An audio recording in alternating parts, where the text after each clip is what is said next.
श्रीपाल ने तो मुनिराज का तो अवर्णवाद निंदा की थी और कोड़ी कहा था, और अन्य साथियों ने उनने तो कुछ कहा ही नहीं था, तो उनके लिए क्यों दोष लगा? अन्य कौन? 700 कोड़ी थे। 700 श्रीपाल ने तो कोड़ियों मुनिराज की निंदा की थी, उसको कोड़ हो गया। 700 लोगों को कोड़ क्यों हुआ? 700 लोगों ने तालियां बजाई थी। मैना सुंदरी के एक लिए साथ इनका आता है, ये 700 और 500 का जो घानी में पेलने का है ना, उनमें करने वाला एक है। जैसे श्रीपाल ने मुनिराज की मजाक उड़ाई तो सब ठहाकर होके हंस गए और सबने तालियां बजा दी, बहुत अच्छा बहुत अच्छा। तो इस कारण से भी 700 के 700 कोड़ियों को कोड़ करना पड़ा। पाप करना और पाप की अनुमोदना करना, समर्थन करना, मुनियों की निंदा हो रही हो, मुनियों की कोई बुराई कर रहा हो, उस बुराई में शामिल होना भी उतना ही अपराध है। कई लोग समझ नहीं पाते हैं।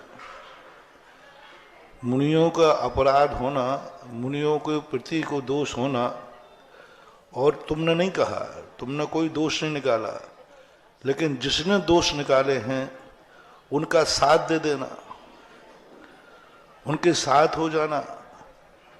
हमने थोड़ी कहा फलाने ने कहा था तुमने ऐसा कर दिया, नहीं नहीं चलेगा, उसका फल तुम्हें भोगना पड़ेगा।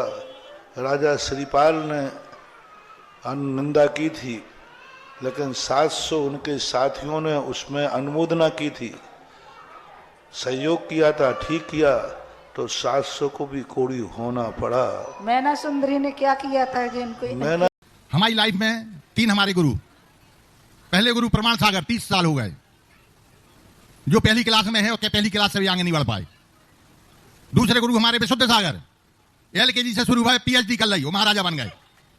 तीसरे गुरु हमारे सुधा सागर के 3 साल हो गए, 3 साल में धक्का ही खा रहे हैं, दे धक्का, गुरु के धक्का और गुरु भाइयों के धक्का। अब हमारी सुनो, अबे हमने एक दिन सुनी कि समाज कुछ नहीं कर सकती, तो हमको थोड़े चिंतन करना पड़ा कि ऐसा क्यों।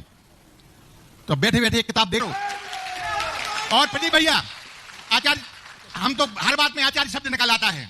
और प्रभु एक बात और है जो निवेदन कर रहे हैं कि हमारी अब छोटी ज्यादा उम्र रह गई है, 76-77 के हो गए, ज्यादा से ज्यादा 2-3 साल, और ये 2-3 साल में हम आचार्य पद देखना चाहते हैं।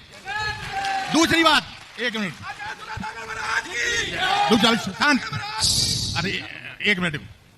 अच्छा, एक महाराज जी जब बात तो हो गई कि आचार्य सदासागर जी महाराज को चंद्रमास जो मुरारी में भाव चाहिए। दूसरी बात, हम आपके कुछ क्षमा चाहूंगा भगवान, भारतवर्ष के सभी मुनियों के लिए नमस्तु। हमारे मुंह से कोई गलत भाषा निकल जाए तो क्षमा करना हमारे लिए छोटी मोटी बात। आपके आचार्य समय सागर जी से कहूंगा, दिल खोल के कहूंगा कि इन चाणक्यों के बीच में जो फंसे हुए हैं नहीं, चाणक्यों के बीच में जो फंसे हुए हैं नहीं, गणधरों के बीच में, उन गणधरों के बीच में से निकलो, निकलो और बाहर देखो। भारतवर्ष की पूरी समाज आपके पीछे खड़ी हुई है और देख रही है। बहुत निवेदन है आपसे, बहुत चिंतन किया इस मामले में कि कुछ कहना ना पड़े, फिर भी मैं कहता हूं कि आचार्य श्री आप बाहर निकलिए और अपने गुरु, अपने चेलों के लिए देखिए कि चेलों की हालत क्या है।